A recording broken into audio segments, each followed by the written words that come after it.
Je m'appelle Thibaut Barognan, j'ai 30 ans. Je suis originaire de Haute-Savoie, j'ai migré à Besançon il y a une dizaine d'années. Je suis formé en kinésithérapie et puis je fais du trail depuis une petite dizaine d'années. Je pense que je suis une personne assez simple. J'essaie de profiter du moment présent, je suis assez positif, assez joyeux. Après j'ai mon petit caractère solitaire, on va dire. Mais je pense que je suis assez simple à vivre.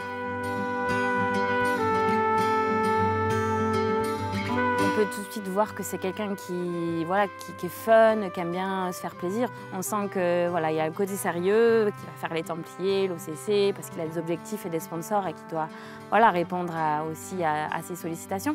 Mais à côté de ça, on voit que c'est un athlète qui est passionné et qui se fait plaisir. Et c'est toujours bizarre, on arrive de nuit, on n'a aucune vue et puis on découvre le matin. Ouais, c'est ça, c'est la surprise là ce matin. Tu connais un petit peu ce coin du monde? Et pas du tout, je suis jamais venu dans les Balkans, à la Croatie, Monténégro, Albanie, et c'était une idée que j'avais, un projet, donc ça tombait bien. Les voyages, la découverte, ça fait partie de ta vie.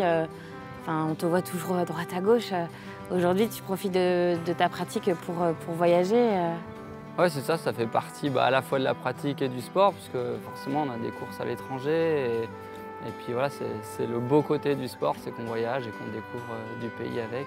J'ai un très beau souvenir en Tasmanie.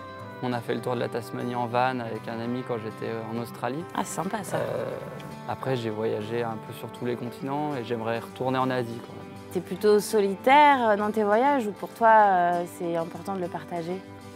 Dans ma vie, globalement, je suis assez solitaire. Ouais. Après, dans mes voyages, j'aime bien partager. Et c'est important que la personne qui t'accompagne pratique ta discipline? C'est sportif aussi? C'est un gros plus parce que on peut aller balader ensemble, etc. Et puis quand je voyage par le trail et le but c'est de découvrir du paysage en allant courir le plus souvent. Ouais. Faire de la voiture pour monter au sommet d'un col, ça m'intéresse pas trop, donc c'est sûr que... Moi je vais bien t'accompagner cet après-midi, Allez. Découvrir quelques petits sommets, là, regarde, je crois qu'il y a des endroits à découvrir. Carrément. On ira peut-être un peu plus doucement, hein. Tu vas m'attendre? Oh, je suis fatigué. Moi. On y va? Allez, c'est parti. Allez.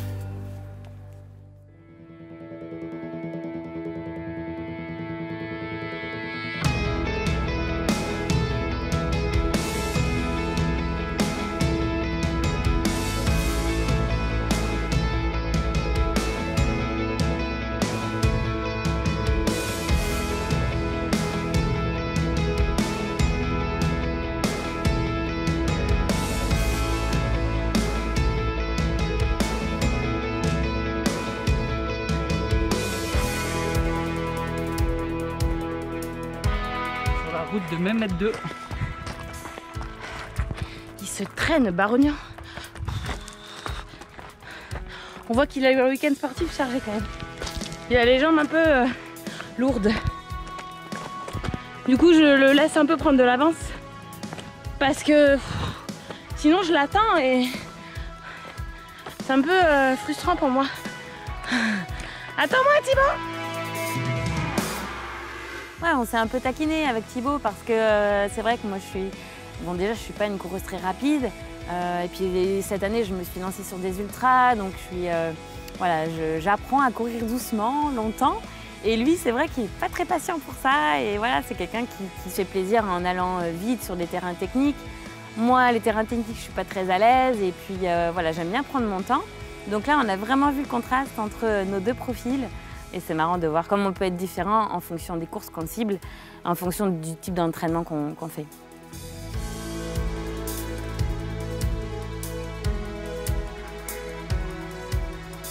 Ouais, il y a pas mal de raisons pour lesquelles j'ai choisi entre guillemets le trail. En tout cas, je me suis dirigé vers ça. C'est que déjà, c'est un sport hyper libre. Tu y vas quand tu veux, tu vas avec qui tu veux, tu vas où tu veux.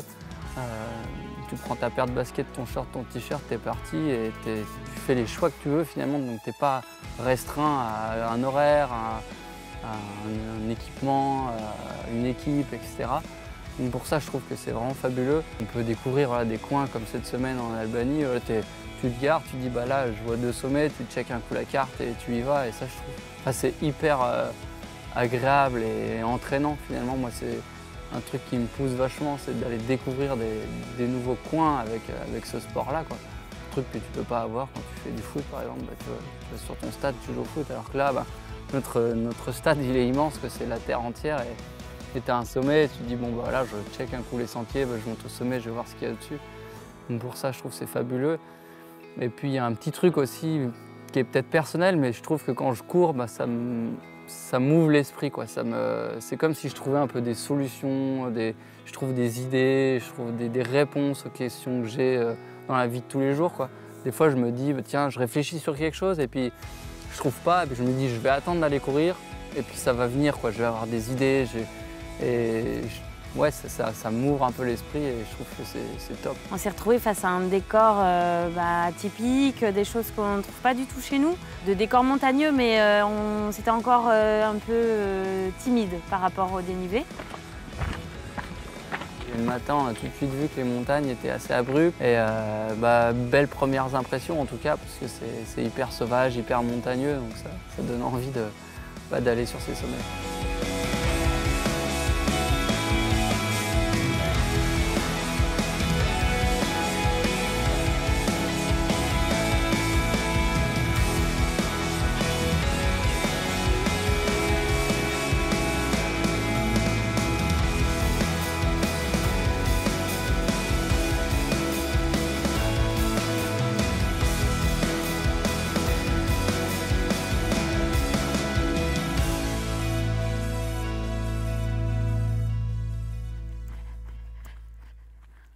Voilà, une bonne première mise en jambe. Hein. Ouais, c'est clair, un beau premier petit plateau là, une belle bosse de 600 mètres dénivelé, on arrive à 1200 mètres d'altitude. Ah, c'est vraiment raide. Hein. Ouais, et puis on a les premières montagnes en arrière-plan, là, ça donne vraiment envie d'aller découvrir les profondeurs de l'Albanie. Ouais, c'est ça, il n'y a pas de très hautes montagnes, mais on voit que c'est quand même bien vallonné. Ouais, très joueur. Il va y avoir des beaux sentiers à découvrir, je pense. Ouais, et puis là, c'est l'heure d'aller manger, donc ouais, on va par contre, essayer j'ai bien découvrir faim aussi. les saveurs albanaises. Allez, on va manger. Feu.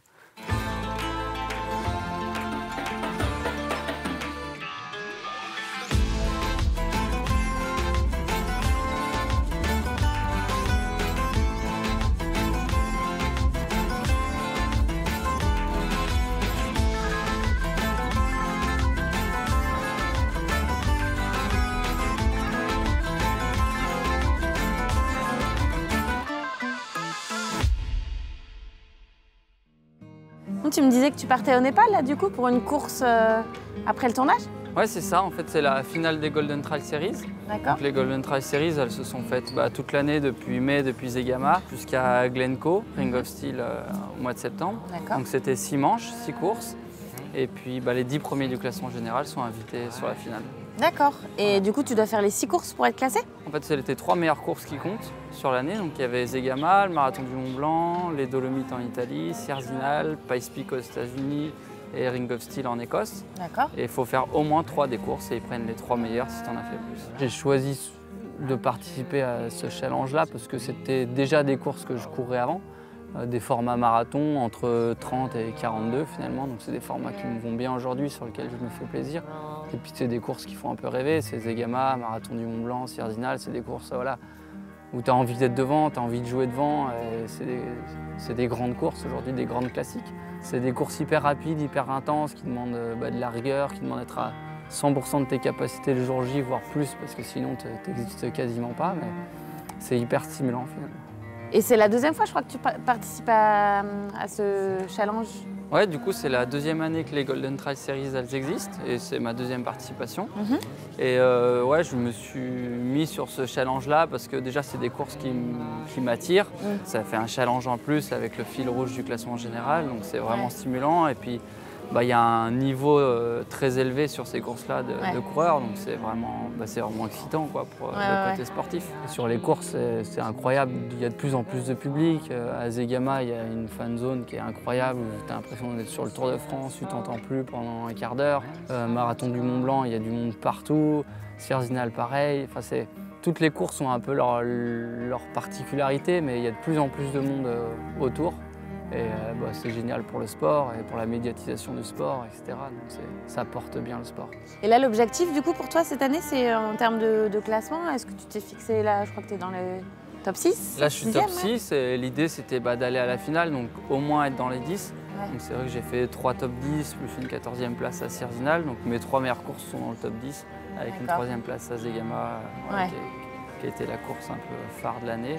Donc ouais, c'est un objectif rempli.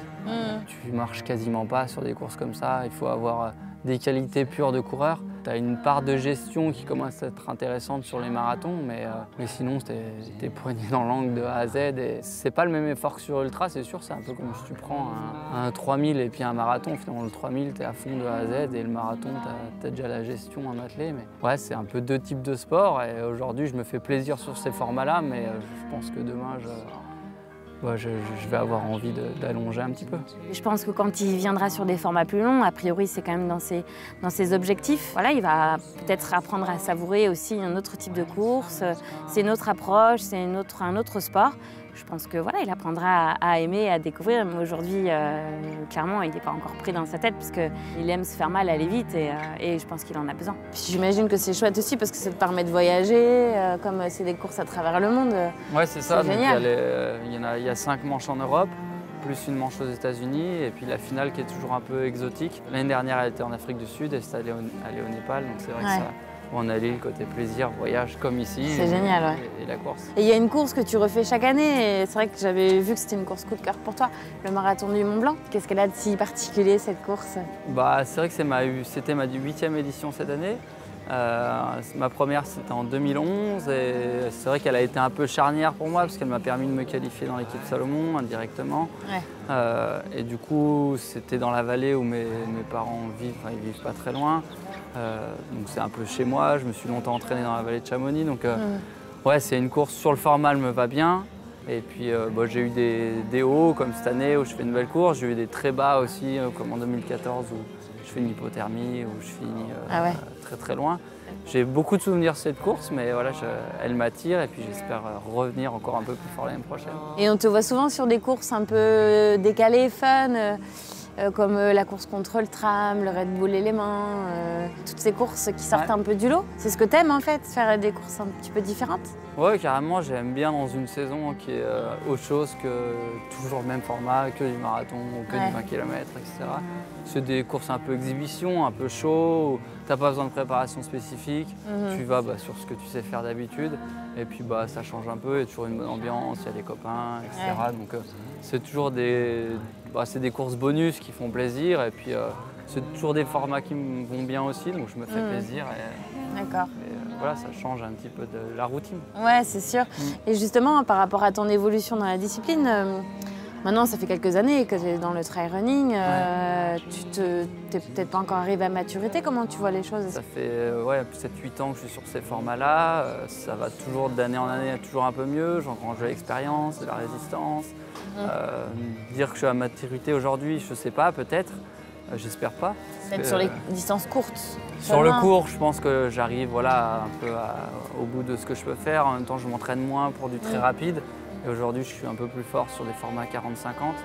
Donc, mais je suis toujours un petit peu meilleur par rapport aux éditions précédentes à chaque fois. Donc j'espère que je suis toujours sur cette pente montante et qu'il y aura encore un peu mieux.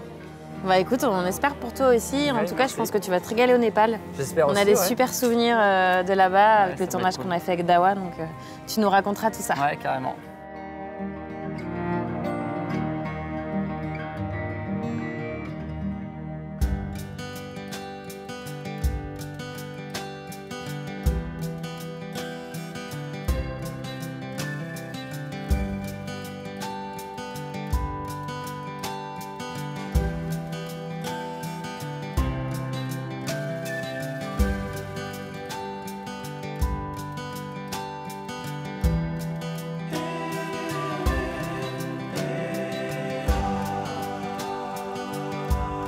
Ouais, donc le deuxième jour, on est rentré dans une vallée un peu perdue et c'était vraiment impressionnant parce qu'on était dans la forêt et on est sorti sur des grandes prairies orangées, rouges avec des belles crêtes tout autour, un soleil magnifique et vraiment des belles couleurs d'automne.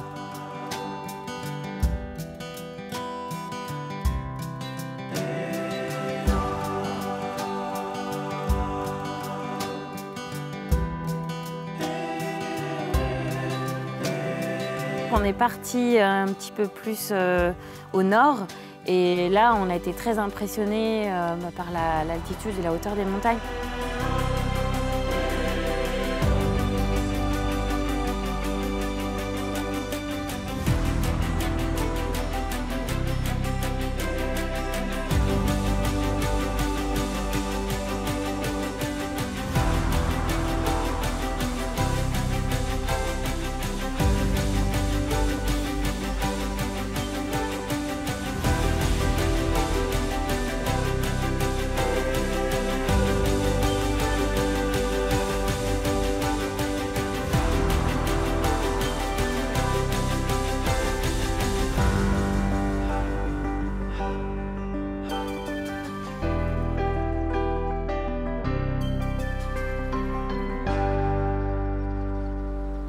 T'as commencé par le ski de fond, toi? Ouais, exact. J'ai commencé le ski de fond quand j'étais tout petit. Et puis j'ai grandi dans ce sport et j'ai intégré l'équipe régionale du Mont Blanc jusqu'à intégrer l'équipe de France junior. Et puis après, j'ai fait le choix d'arrêter après mon bac et de me consacrer à mes études. Donc c'est là que tu as commencé la course à pied et le trail running? Ouais, c'est ça. J'ai passé mon concours de médecine où là j'ai totalement arrêté le sport.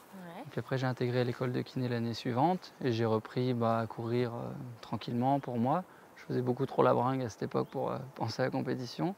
Et puis en 2010, j'ai accroché mon premier dossard en ayant rencontré un peu des copains qui couraient. Et pourquoi ne pas être resté sur le ski de fond? C'est compliqué après le ski, une fois que tu as arrêté, j'étais dans des structures fédérales, etc. Donc quand je suis sorti de ça, je ne pouvais plus y re-rentrer. Je courais déjà beaucoup pour l'entraînement avec le ski de fond.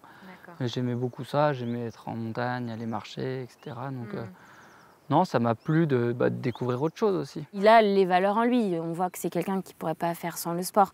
C'est vrai que voilà, il a débuté par le ski tout jeune et aujourd'hui, ça fait partie intégrante de sa vie. Il fait du sport tous les jours et je pense qu'aujourd'hui, il ne verrait pas sa vie sans ça. Et quand tu as commencé à courir, tu parlais plus du côté loisir et puis te faire plaisir. Mais est-ce que tu avais dans l'idée de revenir sur du haut niveau comme c'était le cas en ski? Le côté compétition me manquait, je suis quand même un compétiteur, j'aime bien être un peu à la bagarre. Ouais. Donc j'ai remis quelques dossards, mais pas du tout dans l'idée de réintégrer une équipe, de refaire du haut niveau, penser performance, etc. C'était vraiment pour moi un loisir à côté des études ou à côté du boulot.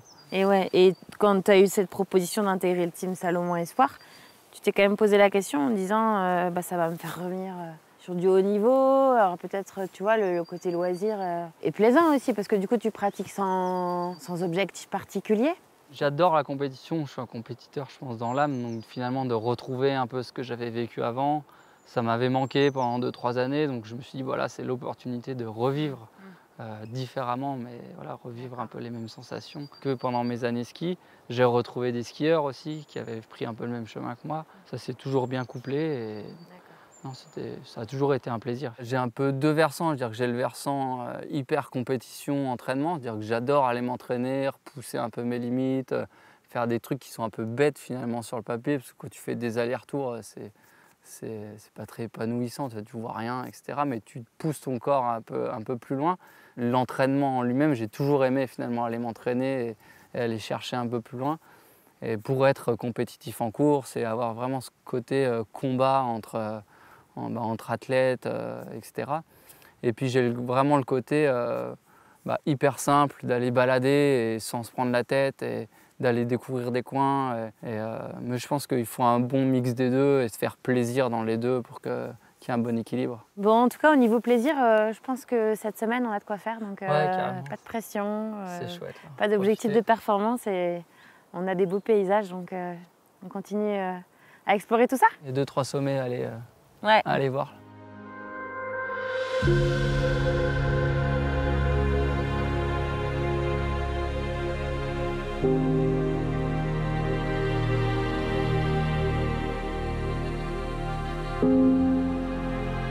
On a été très impressionnés par l'altitude et la hauteur des montagnes. On a eu la chance de pouvoir faire une belle ascension, monter à plus de 2000. Et là, on s'est retrouvés face à un panorama incroyable, avec des passages en crête. On a eu en plus la chance d'avoir une météo parfaite. Donc une super journée et un décor exceptionnel.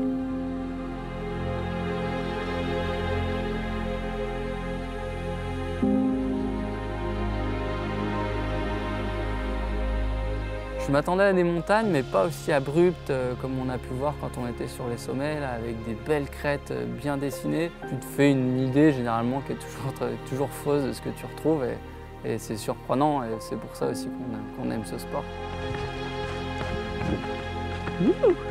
Autant j'aime bien faire des belles séances d'entraînement, autant j'aime bien aussi simplement aller... voilà, je suis ici, je suis en vacances, je vois le sommet, j'y vais, je reviens, je regarde pas combien de temps ça va faire. Donc là, on est au Monténégro et dans quelques mètres, c'est la frontière. Et paf, on est en Albanie. C'est vraiment cool, ces Alpes albanaises. Regarde-moi ça.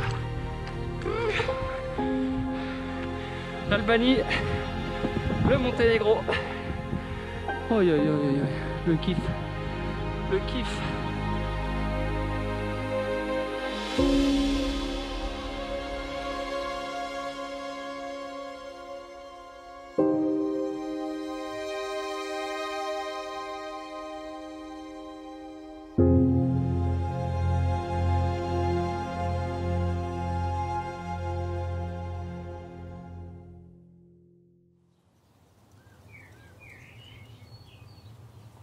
Salut! Salut Sylvaine! Ça va, bien dormi? Ouais, super, à peine frais, mais c'était cool. Ouais.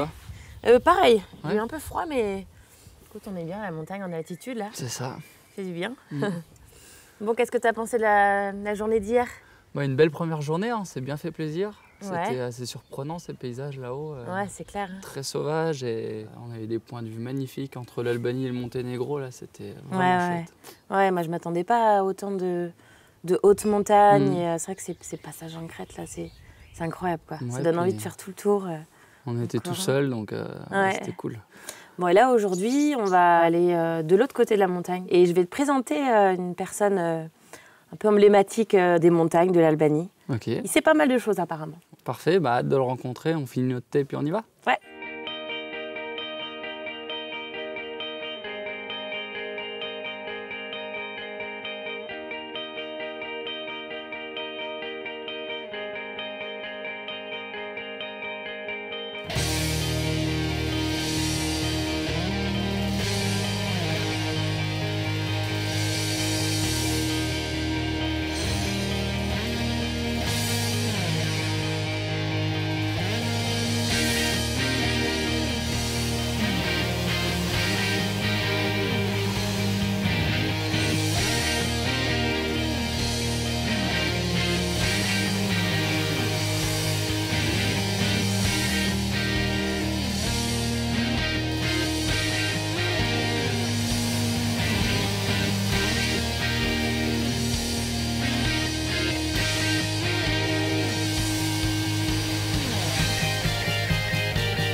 Bonjour Elie.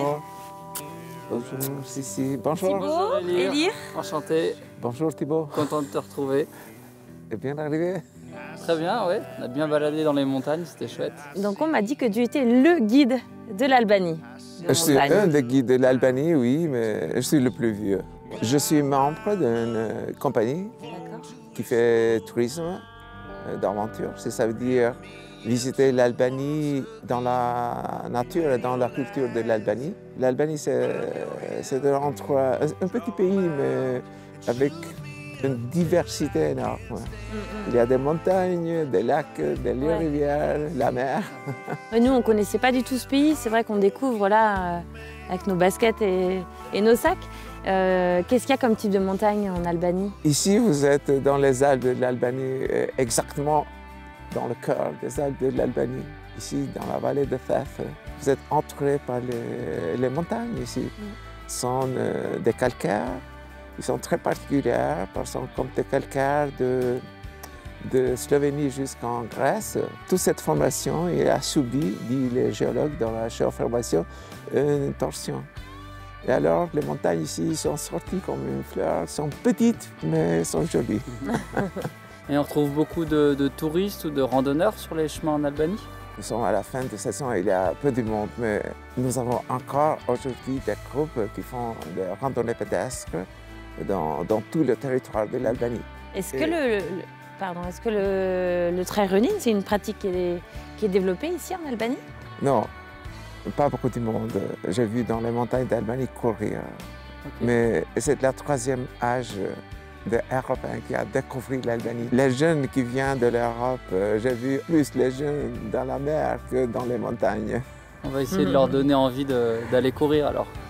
Ah oui, je te remercie. Je suis content que même si ici arrivent les jeunes comme vous qui courent dans les montagnes, il sera aussi des jeunes Albanais qui viennent avec vous de courir. Les premiers qui sont venus ici de marcher dans les montagnes, dans les chemins de montagne, ce sont été les étrangers. Non? Il y a des terrains de jeu exploités. D'ailleurs, il nous reste 2 jours encore là. Est-ce que tu as des endroits à nous conseiller? J'y vais vers le sud, moi, entre la mer et le ciel. Si vous finissez ici avec les montagnes, allez voir un peu les montagnes au bord de la mer, parce que l'Albanie est toute montagneuse. Bon, bah écoute, pourquoi pas? On prend en direction du sud alors. Ouais, ça marche. On te suit.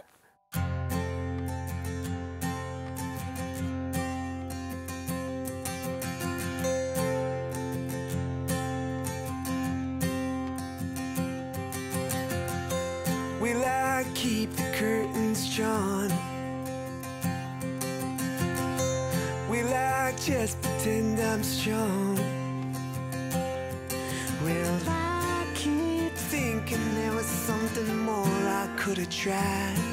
Will I keep asking God why when she's gone?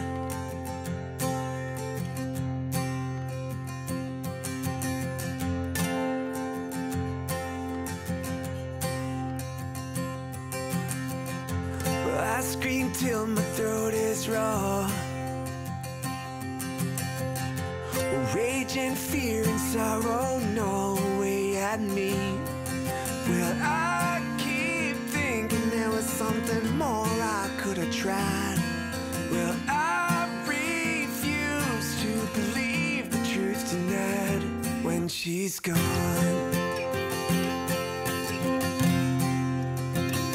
When she's gone.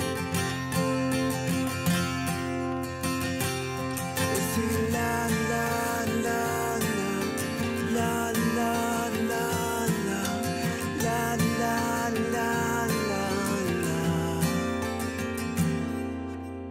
Ouais, l'Albanie, c'est un petit pays et c'est vrai que c'est surprenant de voir la diversité qu'il y a, des endroits avec des petits vallons, des endroits avec des hautes montagnes et puis juste à côté la mer. Et pouvoir passer de l'un à l'autre en quelques kilomètres, c'est ça qui fait la richesse aussi du pays. C'est ce qu'on a aimé, quoi, découvrir ça, le contraste en fait entre la mer et la montagne.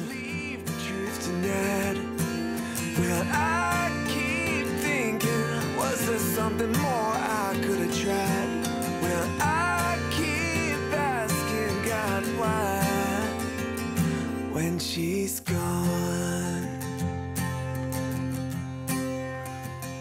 When she's gone. When she's gone.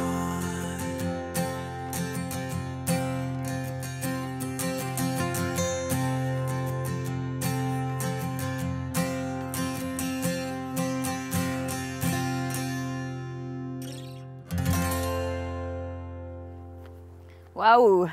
Sympa, hein? Canon. Bon, on a bien fait de l'écouter, Élire. carrément. finalement, de venir dans le sud, c'est une bonne idée. Hein. Ouais, on est bien là dans le sud, sous le soleil. Non, c'est assez différent du nord. Ouais, le fait c'est d'avoir la mer. un peu plus sec aussi. Mm. Et la végétation change sur les sommets, mais super sympa. Ouais, d'avoir des sommets aussi hauts juste au bord de la mer, c'est assez rare. Quoi, parce que là, ça monte jusqu'à 2000, un peu plus de 2000. Entre ciel et mer, C'est comme ça, me disait Elie. exactement. C'est un sacré personnage quand même. Hein. C'est clair. Belle rencontre, Ouais. franchement. Bon, en tout cas, c'est pas facile de te suivre. Hein. J'aime bien courir avec toi, mais il faut réussir à te suivre. Moi, j'aime bien prendre mon temps, tu vois. Toi, c'est toujours à fond, au taquet. Tu t'entraînes toujours rarement sur des allures très lentes. Bah, en fait, c'est surtout qu'on fait deux types de courses différentes. Toi, Ouais. tu es plus sur des formats longs et moi des formats plutôt courts. Et finalement, bah, mon allure de base, elle est plus rapide que forcément la tienne. Ouais. Et, mais c'est vrai qu'après, bah, je m'entraîne déjà peu par rapport à un coureur d'ultra. C'est-à-dire que je fais peu d'heures. Peu en termes d'heures, ouais, mais pas forcément en termes de kilométrage. Bah, en moyenne, je fais entre 70 et 90 km semaine à D'accord. pied. Et puis en termes d'heures, entre 10 et 12 sur une semaine normale. D'accord. Mais c'est vrai que les allures sont forcément plus élevées en course, donc un petit peu plus élevées aussi à l'entraînement. Donc même mon allure de base, veut dire en footing, est plus élevée et je fais rarement beaucoup d'heures d'un coup. Donc D'accord. c'est plutôt rapide et intense. Aujourd'hui, si tu veux gagner, tu n'as pas le droit d'avoir des coups de moins bien. Tu dois faire la course parfaite, bien gérée, etc. Si tu as un coup de moins bien, c'est que souvent que tu es parti un peu en sur-régime et que derrière tu le payes entre le 25e et le 35e quoi, globalement. Et non, tu peux pas gagner si tu n'as même que 10 minutes de trou de forme. C'est quasi impossible. Les écarts sont tellement serrés aujourd'hui. Sur un Sierzinal, on est entre le 10 et le 20e, il y a 1 minute 30. Donc tu vois, si tu t'arrêtes 2 minutes, tu as perdu 10 places. Donc aujourd'hui, tu n'as pas le droit Tu dois être à 100% et tu dois faire la course parfaite si tu veux monter sur le podium. Comment tu articules tes semaines d'entraînement Tu fais beaucoup de fractionnés? Ouais, bah, je suis entraîné depuis le début par Christophe Mallardet, qui a une D'accord. petite structure qui s'appelle Fartlek. Et ouais, on articule les semaines généralement avec 2 séances de fractionnés, voire 3. D'accord. Une séance en gros de renforcement musculaire. Mhm. Et puis après, je vais toujours avoir une séance un peu plus longue avec des allures libres. Et le type de terrain, c'est quoi? Plutôt nature ou tu fais aussi de la piste, de la route? Comment... Bah, j'habite à Besançon, donc Besançon c'est une ville un peu dans la nature. Donc je fais essentiellement du trail sur des collines. On a beaucoup de collines finalement qui s'enchaînent. Elles ne sont pas très hautes, entre 100 et 300 mètres de dénivelé positif. Donc j'arrive à avoir vraiment quand même un terrain de jeu sympa. Et après l'hiver ou même sur des préparations un peu rapides, ça m'arrive de retourner un peu sur la piste ou sur la route. Mais c'est qu'une petite fraction de mon entraînement, on va dire. Ce que je préfère, c'est quand même être sur les sentiers. Ouais, je comprends. Et après, tu es du genre pointilleux à analyser chacune de tes séances pour comparer aussi, voir ta progression en faisant des petits tableaux, des trucs comme ça, ou c'est un peu à la sensation? Non, moi j'aime courir finalement, et les chiffres derrière ça ne m'intéresse pas trop. Ouais. Mais après voilà, j'aime bien être rigoureux dans ce que je fais. Sur une séance, quand on me donne un plan, j'aime bien le respecter, j'aime bien que la séance elle soit propre et que je fasse les choses bien.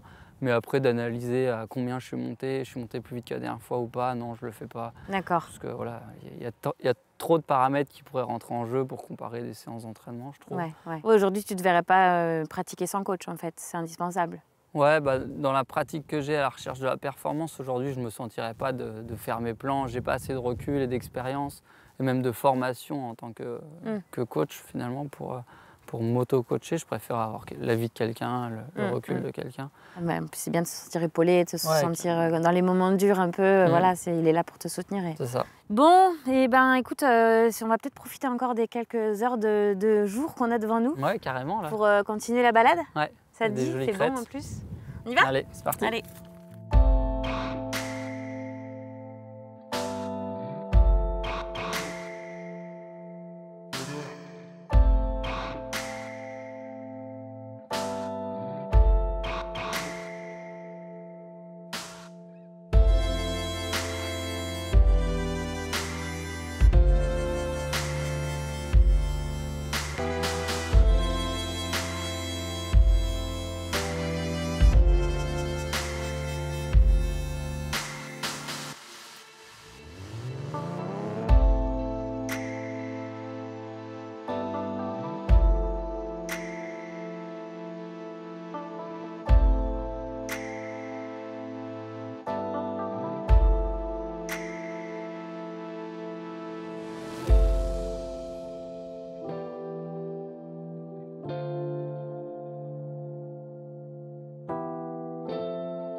Tout à l'heure, tu me parlais de tes entraînements et tu me disais que tu avais plus le temps parce que tu t'es mis à mi-temps, c'est ça? Quand j'ai commencé le trail, j'étais encore à l'école de kiné. Après, j'ai eu mon diplôme en 2012 et puis j'ai attaqué à travailler dans un cabinet. Et puis le trail a pris de plus en plus d'ampleur, on va dire, dans ma vie. Et puis là, depuis 1 an et demi, j'ai quitté complètement le côté kiné. Donc, je ne travaille plus en kiné, donc, quasiment plus. Là, je vais faire un week-end pour l'équipe de France de ski, je les aide, etc. Mais je ne travaille plus en cabinet, plus du tout. Et puis je me consacre complètement au côté performance et puis tous les à côté du trail running. D'accord, donc en fait, tu es passé carrément pro, quoi. Ouais, j'essaye de l'être. Comment tu vois les choses aujourd'hui? Ça te fait pas peur de dire demain ça s'arrête? Comment ça se passe? Non, parce que du coup, derrière, j'ai mon diplôme et si demain je veux retravailler, je peux retravailler. En fait, j'ai juste arrêté parce que le trail me prend trop de temps et que j'ai des opportunités, j'ai des portes qui s'ouvrent, j'ai envie de faire des choses. Et puis j'ai les capacités de le faire maintenant. Et du coup, voilà, il fallait vraiment que je prenne cette ouverture-là, on va dire, pour moi déjà et puis pour la suite. Ouais. Et au niveau sportif, est-ce que ça te met pas un peu plus de pression? Parce que tu dis, voilà, aujourd'hui, j'ai fait le choix de me consacrer à 100% à ma pratique et j'ai pas trop le droit à l'erreur. Ouais, après c'est vrai que du coup tu te dis ça repose que sur ça, mais après je repose pas que sur des performances non plus. Donc ça laisse quand même un peu de marge. Et puis si demain ça ne marche plus, on va dire dans 1 an, tout se termine, je reprendrai ma vie de kiné un peu plus classique, on va dire. Mais non, ça me fait pas peur parce que j'ai vu en tout cas cette année qu'en prenant ce penchant-là, j'étais meilleur parce que j'avais plus de temps, j'avais plus de repos. Je faisais les choses moins dans le speed, entre guillemets. J'avais pas la pression finalement de retourner au boulot le lundi, de subir un peu la fatigue. Et voilà, je me prends pas la tête, c'est un peu ma philosophie de vie aussi. Et je profite de ce qui s'offre à moi, quoi. Le niveau, il monte d'année en année. Là, dans le site des coureurs, c'est pareil, il y en a de plus en plus de coureurs. Et si tu veux pouvoir durer, il faut te dégager du temps. T'entraîner, tu y arriveras toujours. Tu trouves toujours 2 heures dans ta journée pour aller t'entraîner. Après, si tu veux vraiment mettre l'hygiène de vie au cœur de la chose, il te faut du temps pour te reposer, il faut du temps pour préparer tes voyages, pour reposer après tes voyages. Tu ne peux pas être au boulot 50 heures semaine, t'entraîner 20 heures semaine et performer dans le temps. Je pense que ce n'est pas possible aujourd'hui. Si tu veux avoir le niveau international dont on a besoin aujourd'hui pour aller performer sur des grandes courses, tu es obligé de prendre sur ton emploi du temps professionnel ou personnel du moins, pour pouvoir optimiser tout ça. Aujourd'hui, c'est vrai que c'est important de communiquer. Ça fait partie intégrante de ta pratique. On le voit, tu es très actif sur les réseaux sociaux. C'est toi qui gères tout? Est-ce que... C'est moi qui fais tout et puis j'aime le faire finalement. Ça fait partie du job, quoi. C'est ok, on court, on essaie de faire des perfs. Puis derrière, j'essaie de partager aussi ce que je fais, ce que je vis, comment je le fais. J'essaie d'avoir une approche positive, on va dire, du sport et puis de ce qui l'entoure. Parce qu'il n'y a pas que courir, il n'y a pas que la performance, il y a tout ce qu'on ne voit pas et que j'essaye aussi de partager. Et puis le jeu des réseaux, il est aussi sympa pour nous parce que on a des échanges avec les gens. On voit bien qu'il y a des retours positifs aussi. Donc pour moi, ça fait partie du job. Tu t'obliges pas à le faire? Non, je ne m'oblige pas. Après, c'est sûr qu'il y a des moments où il faut se dire, faut qu'on partage quelque chose, faut le faire. Mais non, ce n'est pas une contrainte, quoi. C'est vrai qu'on a un sport qui permet aussi de nous faire voyager. Et c'est vrai que de partager ça avec les autres, ça peut aussi faire voyager les gens qui n'ont pas la chance de le faire. Ouais, c'est souvent ce qu'on nous dit finalement. C'est que derrière le bureau ou l'écran, les gens voyagent un peu avec nous. Et puis c'est vrai que c'est facile. On va en montagne, on sort le téléphone, on partage les paysages, ce qu'on vit, tout ce qui va tourner autour. Et puis autant quand je suis chez moi aussi, j'aime bien partager des petites recettes ou des petits trucs de nutrition, des petites choses comme ça qui font que ça rend le sport un peu moins performance tout le temps. Ouais, c'est vrai. J'imagine que tu as beaucoup de questions au niveau entraînement, au niveau nutrition. Quelles sont les questions qui reviennent le plus souvent? J'ai beaucoup de jeunes qui me questionnent sur mon parcours, comment j'en suis arrivé là, est-ce que je suis pro, quelle voie suivre, etc. Mais c'est pas parce que moi j'ai suivi une voie qu'il faut prendre exactement la même. Et puis j'essaye juste de leur dire que déjà les études c'est important et qu'il ne faut pas lâcher ses études pour faire de la course à pied ou du trail. C'est pour ça que j'en suis arrivé là aujourd'hui. Je pense que j'ai d'abord fait mes études et après j'ai refait une carrière, mais il faut pas, je pense, inverser les choses.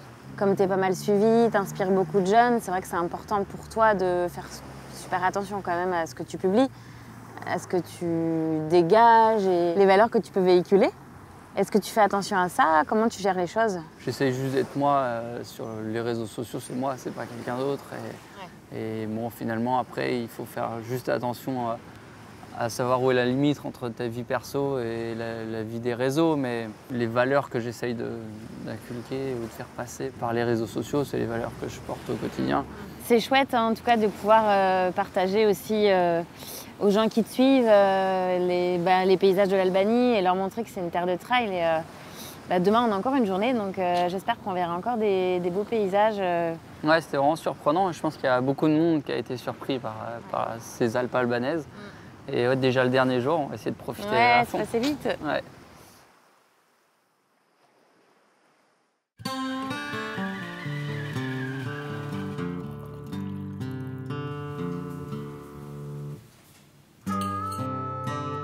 Merci du coup pour ce bon petit déjeuner. Avec plaisir. Tu t'intéresses beaucoup à la nutrition, non? Ouais, ça fait quelques années que je me suis intéressé à la nutrition. J'ai eu des problèmes inflammatoires ORL en fait depuis tout petit et puis on n'avait pas trouvé de solution médicale, on va dire. Et ouais, j'ai fait beaucoup de changements ces dernières années qui ont été positifs sur mon corps. Quel type de changement t'as fait? J'ai un peu restructuré globalement toute mon alimentation. On va dire que je mange beaucoup plus de fruits et légumes, beaucoup plus de graisses de qualité, un peu moins de laitage, un peu moins de céréales à index glycémique haute, etc. J'ai pas totalement changé. En fait, j'ai plus rajouté des choses qu'enlevé. Voilà, je bannis rien totalement. On va dire que j'ai vraiment rééquilibré mon alimentation et je suis vraiment sur une alimentation de type anti-inflammatoire naturel. Et puis ça m'a fait énormément de bien. Donc aujourd'hui, voilà, je continue dans ce sens et j'essaye de pousser les gens dans ce sens-là aussi. D'accord. L'entraînement visible, c'est bien, sur le papier, tu vas courir, etc. Et après, tu as tout ce côté invisible que je trouve formidable, c'est toute la récupération, le sommeil, la nutrition, la gestion des plannings, etc. qui se fait finalement, que les gens ne voient pas forcément. Pour moi, c'est autant important que l'entraînement et la nutrition, ça a pris une place un peu plus importante, je pense, dans ma vie. Et aujourd'hui, j'essaye vraiment de montrer aux gens que la prévention et tout ce que tu peux faire à côté, finalement tes choix dans la vie de tous les jours ont vraiment un impact important sur ton corps et puis en plus sur la planète et la nature. Mais c'est vraiment un côté de prévention qui me tient à cœur. Finalement, c'est pas vraiment dans un but sportif performance, mais plus pour le bien-être, quoi. Ouais, ça a commencé vraiment pour mon côté santé, pour moi, pour ma santé perso. Ouais. Et puis je pense qu'aujourd'hui, la nutrition, c'est un des piliers de la santé, comme le sport, comme la gestion des émotions. Donc c'est vraiment pour moi quelque chose qui me maintient en bonne forme, en bonne santé, puis je le sens, donc j'en suis convaincu. Bon, on termine le petit déjeuner et puis après on enchaîne sur la suite de la journée, la dernière.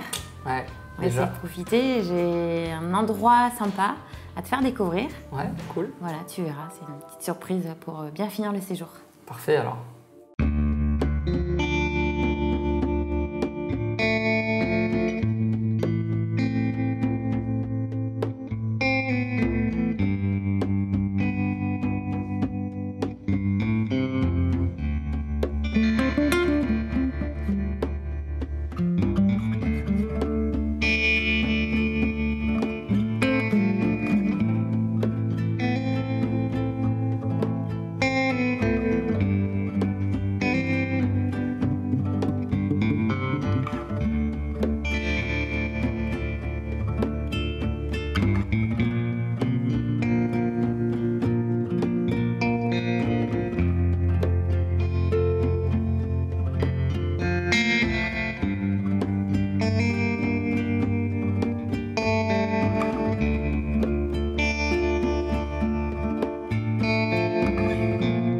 L'Albanie, c'est sûr que c'est un pays qui est propice à tout ce qui est sport outdoor, hein, avec un terrain qui s'y prête, avec un terrain de jeu incroyable, varié. C'est hyper sauvage. On a été tranquille, on va dire, en montagne, vraiment à pouvoir profiter du coin. Et qu'il y a tout à faire, à développer finalement dans le sport outdoor ici. Et je pense qu'à l'avenir, ça va être une belle terre pour la rando et pour le trail running.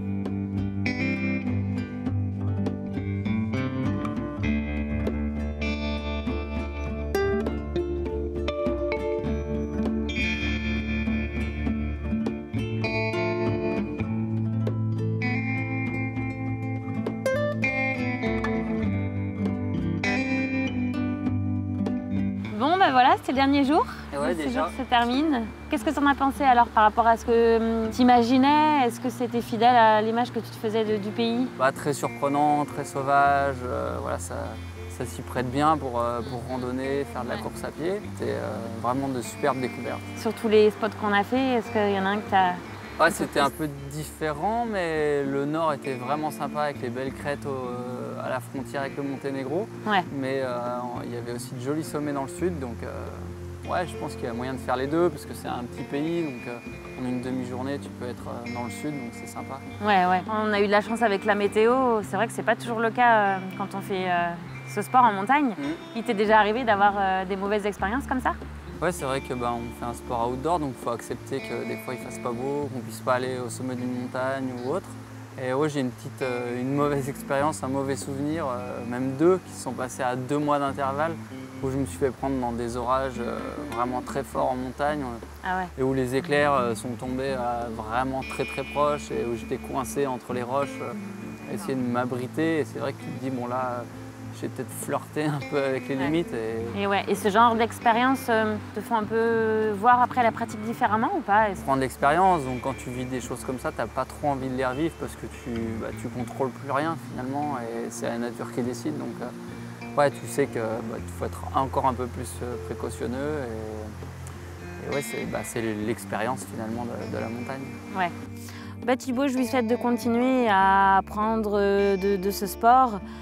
Et puis surtout rester comme il le sait le faire jusqu'à maintenant, c'est-à-dire trouver un bon équilibre entre cet aspect performance, la recherche de compétition, le dépassement de soi, mais aussi garder le côté fun et se faire plaisir, et puis continuer à pas se prendre au sérieux comme il fait, parce que on a besoin de gens comme lui dans la discipline, ça fait du bien, et il le fait très bien, donc surtout qu'il ne change pas ça. Et puis la suite de ton programme sportif, c'est quoi? Là, je pars au Népal la semaine prochaine, et puis j'enchaînerai direct en rentrant sur la traversée du Cap-Vert, donc il y a un projet off, un projet personnel, donc un côté sportif où je traverse l'île, et un côté solidaire où on amène à peu près 120 kg de fournitures scolaires pour l'île. J'aime bien me lancer pour moi aussi des petits défis où je monte des projets. Cette année, j'ai monté mon projet au Cap-Vert, c'est un gros projet. J'ai cherché des pacers, il faut s'occuper de la logistique là-bas. Donc finalement, c'est du hors-sport qui va m'amener à faire du sport après là-bas sur la traversée de 95 km. Donc c'est à la fois un défi humain de gérer la logistique, et puis sportif, et puis après derrière solidaire en plus avec les fournitures qu'on amène sur l'école. Mais ouais, je trouve que c'est stimulant et ça sort de la routine. Une course que tu rêverais de gagner, ou tu te dis je vais mettre tous les moyens pour remporter telle ou telle course? Est-ce qu'il y en a une?